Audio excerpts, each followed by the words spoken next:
আজকে আমি করব ড্রাগন ফল মাখা। অদ্ভুত না, কিন্তু খেতে দারুণ হবে।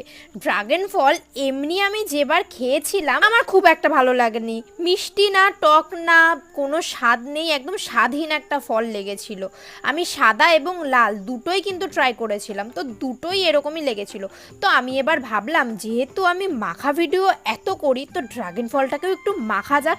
তার জন্য ড্রাগনটাকে ছোট ছোট করে কেটে নিয়েছি, আর তাতে দিয়ে দিয়েছি একটু লঙ্কা পোড়া, লবণ, আর দিয়েছি লেবু পাতা, এবং সাথে দিয়েছি একটু গন্ধরাজ লেবুর রস, আর দিয়ে দেবো কাসুন্দি। আজকে শাউট আউট হচ্ছে মধুমিতা ব্লগ, বলছে খিচুড়ির রেসিপি দাও। তোমার ভিডিও এত ভালো লাগে কি বলবো, মাও দেখে। থ্যাংক ইউ সো মাচ কাকিমা, তোমাকে অনেক ভালোবাসি। কথা বলতে বলতে তখন মাখা হয়ে গেছে। ড্রাগন ফল খেতে যেমনই হোক, দেখতে কিন্তু দারুণ। বাই দ্য ওয়ে, মাখার পর কেমন খেতে হলো চলো এবার সেটা বলি। দারুণ হয়েছিল, মানে নর্মাল ফলের থেকেও বেশি ভালো লাগছিল খেতে। তোমরা কিন্তু অবশ্যই বাড়িতে বানিয়ে ট্রাই করো। আর দেখো আমার জিভটা কেমন লাল হয়ে গেছে। টাটা।